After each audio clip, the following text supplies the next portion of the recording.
And so we feel like talking about this illustrious morning. We started at 9 a.m. today. We did a podcast just a while ago. Now we're going to do another one. And it has been raining all night here in the main streets of Los Angeles. It was wonderful. I was out in my front yard last night. It started lightning and shit. And then my wife says, I'm going to go water the grass because there's a couple of bald patches over there where the dog's been pissing. So she puts fertilizer down and I said, man, you ain't got water. It's fixing to rain. So she couldn't believe it. It's been raining for a night and a half. Been absolutely wonderful. You rolled in. You were late. I'm over here drinking coffee, trying to get jazzed up, just get the energy up. Hadn't slept in 6 days. We did an hour podcast. Normally, I never roll out at 9 a.m. That's too damn early for me. Even though I get up about 5 or 6 every single day, I just, this is an early podcast. So I thought I'd let you lead the charge today. Got anything you want to talk about? I don't know. Life. What about life? I don't know. It's pretty good. Shit's going crazy, man. Yeah. In the political scene. Yeah. We don't want to talk about, either side. No. But man, there's all kinds of crazy shit going on these days. There's no etiquette. There's no, I don't know. There's no protocol anymore that's just in a mannerly fashion. Everybody's trash talking everybody. I think trash talking is good for selling tickets to a wrestling event, a UFC event, stuff like that. But I don't know the way everybody's talking to each other now, and then these people yelling at people when they're trying to have dinner. People have gone over the edge. It's just a little disconcerting. And I think, okay, if we're here now in 2018, after all the shit that we've been through, everybody gets offended so damn easy, and then that's not a broad stroke as far as what I was just talking about, but dude, I just don't understand what the fuck's going on. Yeah, no, same. I agree with your sentiment about people being offended by everything. It's like you gotta watch everything you say. It's kind of ridiculous, man. It's a crazy world out there. Yes. Uh-huh. That was a short podcast. Yeah. We'll start over. Okay. I hate talking about politics and all them out, but I just, everything's going on these days is crazy. Yeah.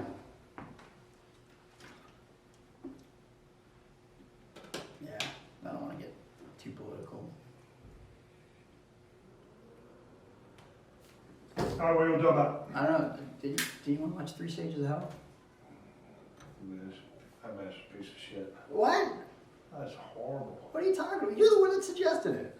Well, you suggested Rikishi. Well, I hadn't seen the match in a while. No, I was like thinking a lot about like just your neck injury and stuff, and I feel like I don't know. I feel like no one's ever really talked in depth about like what you're doing like during that time off, like your mindset, man. Like just coming back and like you did the thing at Backlash, and I always felt like when you helped Brock win the belt. I always felt like that should have been like WrestleMania 2000.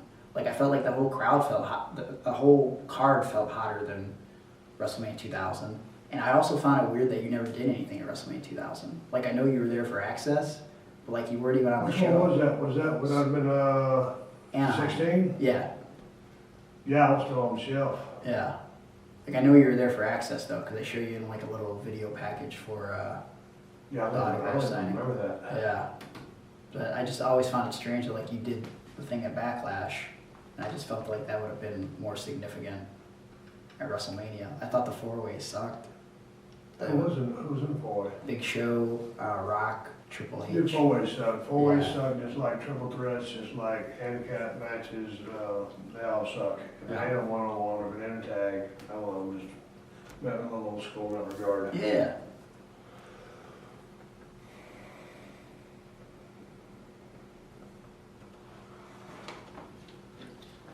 Also, I don't know, like when you first got your neck injury, like, when you went out for surgery, like, what was the timetable that they told you for a return? Because, like, the rumblings online were always like, you might be ready for SummerSlam, and then even there was a poster, I don't know if you remember it, that came out for Fully Loaded 2000 in July, and you're on it, and it said something about the Rattlesnake getting his revenge, but, like, you weren't on the show. Like, I don't know why you were advertised for it. And that's July. You didn't come back till September. You know what I mean? Yeah, I don't even remember. I mean, I know when I went out. I mean, it's going to be like a year or 15 months because, when they take a bone out of you, it's got to fuse together. So you can't force no bone to grow together until it grows together. So it was kind of an open-ended thing. And I wouldn't even come back.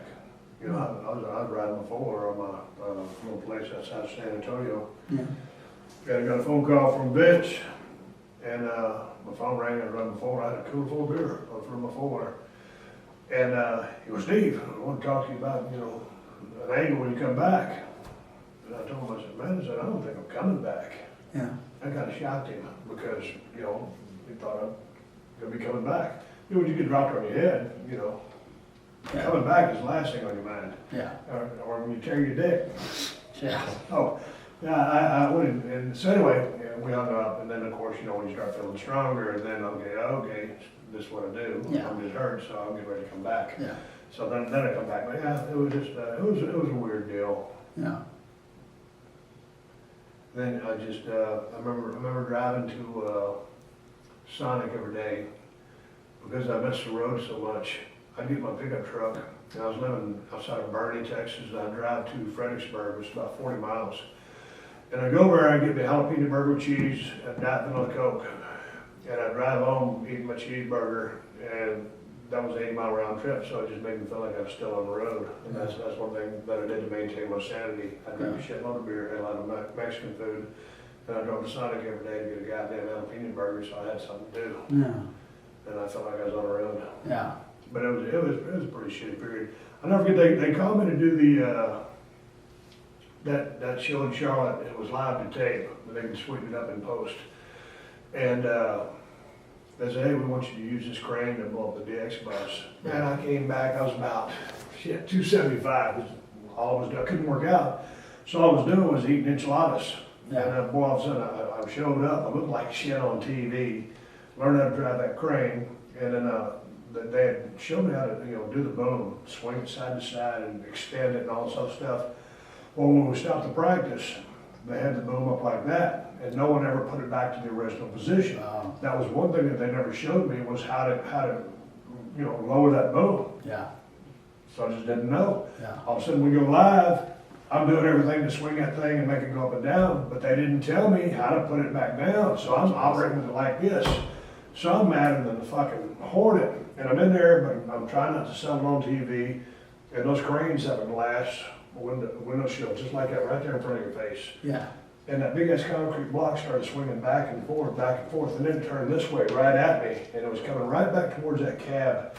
And I was looking at that damn cement thing, and I wasn't selling. It's coming right towards that damn cab, and I'm looking at that thing, I'm thinking, man, I'm fixing to fucking die. Yeah. And right before I got about that far from that glass, it stopped and went back out of the way. Oh my God. But I wasn't gonna bail out or something, I just figured I'd get my face crushed. Yeah. So, No big deal. Just yeah, I got lucky. And then, you know, after it's all said and done, by the time they put the sparks in and took it back to post, made it look like, you know, passable. It was a pile of shit. Yeah. But the fact was, you know, it was a clusterfuck. Had it been live TV, it would have been an abortion. Oh boy, yeah, that's not But- good. It's like, cause like I was just thinking too, like when did you know that like I know you always knew that you were on borrowed time as far as like the neck injury, but like when did it start to catch up, and like when did it become a thing where it was like, oh no, like I definitely have to get this neck surgery now. Well, this, you see that this left hand still got, compared to this hand, you Yeah. see that muscle there, this one's all atrophied in and this is all atrophied. Yeah. Man, all of a sudden, all of this started twitching, everything started twitching, everything started kind of atrophying. And that's when I knew I was gonna have to get something done, or it's still jokes. Yeah. But it's like when Orndorff was working with Hogan.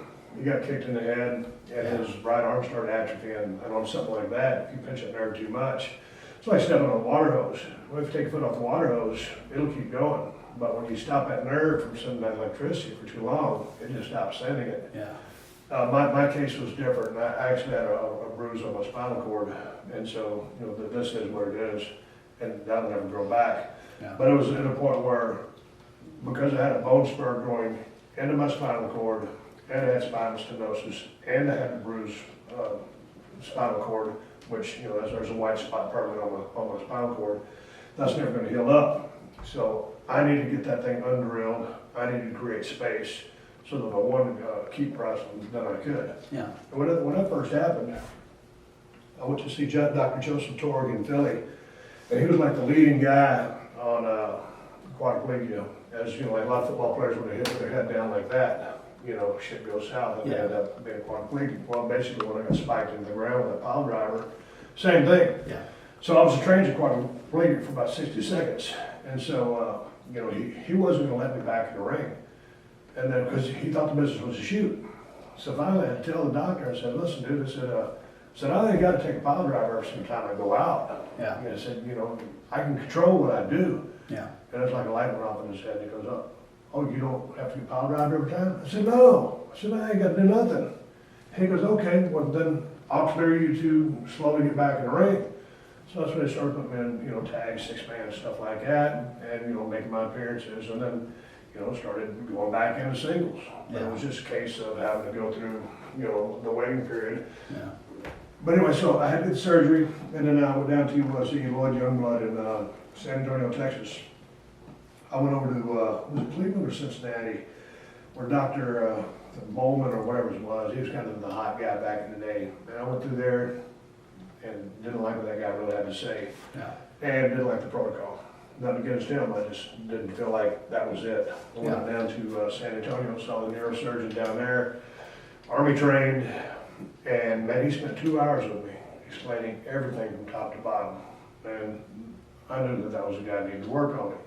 So anyway, I had surgery done, took the bone out of my hip, everything went good. I remember waking up at the laying in bed, there was JR sitting in the corner. Yeah. Jim Ross came down for my damn surgery, and so he went back home. It was cool to see him. But I was just on the shelf. I used to always see those people wearing them hard collars. I think, man, what do collars do? Isn't that just bullshit? Man, I was wearing my hard collar for a while, and I went from the hard collar to the soft collar, and then I could take the collar off. But when I did, goddamn, my neck was sore as shit. You don't realize what your neck actually does, holding up your fucking head. Yeah. So yeah, they're a real deal. And so I took that off, and then shit, my neck was about the size of my wrist by the time I come out of that damn surgery. And then when you first start bumping, it's just like talking to Flair. When Flair broke his back in that plane crash, you know, he was nervous as shit about taking his first bump. Then all of a sudden he started bumping, and it's nothing but a thing. Dude, when you have a neck injury, especially being at this end of your body with it whipping down, taking a flat back, it kind of fucked your head up just thinking about it. For sure. All of a sudden you start taking your bumps and you realize, okay, your neck's fused up, everything grew back together, so I'm good. Yeah. So I just started going back, and I never took another pile driver. I might have taken a back drop or two. I can always take the one on the concrete, you know, if I was going to give the guy the pile driver, but he's going to reverse it, you know, kind of a giveaway. But especially when you're only this high off the guy's back, it looks way more devastating than it is. So it looks good, it feels good. You can still do it, and it doesn't hurt anything. So I just started limiting my bumps. And then it was a deal like that where, you know, I turned more into, you know, a brawler than a wrestler. Yeah. And that really worked for me as a gimmick, because the Stone Cold guy was more about kicking ass anyway. So it turned out. I wish I would have never got dropped on my head, but the fact that I did, and then coming back from that, I mean, you had to respect the toughness that went with it. And so it kind of just built the character, built the legend, or whatever it was, and then the style was conducive to the character and what it was all about. So in a weird, twisted way, it all worked out okay. And I had to ride off with the sunset sooner than I would like to, but it worked for the character. And then as far as, you know, when I got out in 2003, you know, I had that last match in WrestleMania 19 with The Rock. Yeah. It was a deal where I knew I was getting out, but my hand was flaring up again, just the nerves. I was running pretty hard, but it was just like, after I'd had the fusion, I got a few more years out of it, and I was beating the shit out of myself. And so it was time to ride off in the sunset or continue to put myself at risk and end up in a bad place. Yeah. You know, so that's when I made the decision to quit. I had to talk with Vince. When I wrestled that night with The Rock at 19, I spent the night in the hospital because I had that issue where I was drinking way too much caffeine and not drinking enough water. And I kind of had that high heart rate thing happen. Never really got cleared to wrestle, but I was going to wrestle The Rock. It was time for me to return the favors. And then just me, Jim, I'm sure his circle now, but maybe really 6 people. I had a pretty kayfabe back then. Yeah. So maybe only about 6 people. None of the boys knew. And certainly not The Rock. Knew that was going to be my last match. Really? He didn't even know. And you know, Rock might have known, I can't remember, but I don't think I disclosed that to him. Yeah. I just know it was just time to go over, because he put me over twice before. Yeah. In 15 and 17. But yeah, man, it was a weird day going over to the Safeco Arena, whatever it was. Yeah. Big ass building. Safeco Field. And Seattle's a good town. And shoot, it was a pretty emotional day. Just walking around, because it kind of starts heading home, but that's going to be your last goddamn time in the ring. And like I was crying and shit like that. A couple times, your eyes get a little teared up. Yeah. And then we go through do the match, and it was nothing crazy. It wasn't a fantastic match. But I remember when he pinned me 1, 2, 3, and he was cool enough to leave the ring and give me the ring. Yeah. I think some people kind of knew that I was done after seeing those 3 rock bottoms in 1, 2, 3. Yeah. But they certainly couldn't read into it. No. But just the way it let out, I gave them that kind of that one last middle fingers. Yeah. Walked up the ramp, and when I walked up the ramp, due to all the problems I was having, I just remember, man, just a sense of relief. And it felt like, people had taken, it felt like, shit, just this 200-pound plate, iron plate, been lifted off my back, and I was like, well, one hand I know it's gonna miss the business, and that would come to haunt me later. But the initial relief, just saying, okay, I ain't gonna put my body on the line anymore, it was a big relief. Yeah. So it was cool. It was bittersweet. It was weird. Yeah. But it was what it was. And then it took a long time to get used to being out of business, because I didn't want to get out of business. Yeah. So it's funny, as people, back in the old days when I first got into wrestling in Tennessee, the boys would always say, hey man, you get in to get out. I mean, you go in, you make your money, and you buy a house. Back in the old days in the territory systems, this is back when houses were way cheaper. Everybody would buy their house with cash. Everybody did back in the day. That was the old school mentality, because if you got fired, if you got hurt, you at least had your house. Nobody could take it from you. That's the way everybody operated. And the old mantra was, you get in, get out, make your money, and go do something else. Dude, you know the business. Yeah. When you get into business, you're addicted to it. For sure. You love the pops, you love the boys, you love the travel, you love the business, you love everything about it. It's what you do. Yeah. But then, so it's easier said than done. Right. So when you walk away from it, and you're really forced out of it, that's a hard pill to swallow. Yeah. And so, man, a couple years of drinking, hunting, fishing, and kind of, that order, but it was weird. Yeah. But all these years later, I figured, okay, I had the problems that I had, but I had to stay in. When I retired, I was 38. If I'd have been able to make it till about at least 4 more years, 42, because I was feeling real good physically, other than the shit that was going on. Yeah. And so I was like, well, if I last another 4 or 5 years, I feel pretty good right now, but I feel more like shit and have 4 more years of miles and fast living under my belt. So getting out, like I said, on the one hand, didn't want to get out, but on the other hand, now that I'm where I'm at right now, probably okay that it happened the way it did. Yeah. Not everybody has a swan song ending. It's true. So you always like downplay 19 like it was like a shit match though. It was a great match. Yeah, I hadn't watched it on back.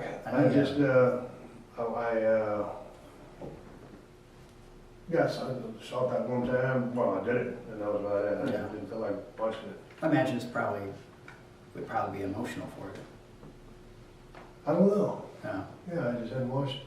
No. What about, do you remember after that, you did the angle that culminated at Survivor Series 2003 where you were like supposed to leave, well you didn't really leave, but you cut that promo in Texas. It was in Dallas. It's like Team Eric Bischoff versus Team Austin. And you cut that promo post-match where, you started your career in Dallas, Texas, and it's only fitting that you end your career in Dallas, Texas. Like, I don't know, how did you feel about that promo? Because as a fan, it almost felt like that promo was like you saying your goodbye 6 months later that you never got a chance to say. Yeah, I remember that barely because the way you said the promo, but it made sense. Yeah. Because I did start there and I did finish there. No. Yeah.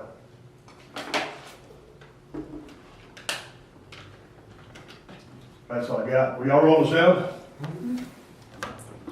If you want to use part of that for your doc, Oh, yeah, sure. you can. Thank you. I'm out of gas. Yeah. I wasn't recording that. I hit the record button. I was man, I was telling pretty good stories there. Yeah. Now I don't want to try to repeat them because. Yeah. But if you want to use that for your dog, I mean, or part of that or whatever, Okay. as a whatever. Yeah. Thank you.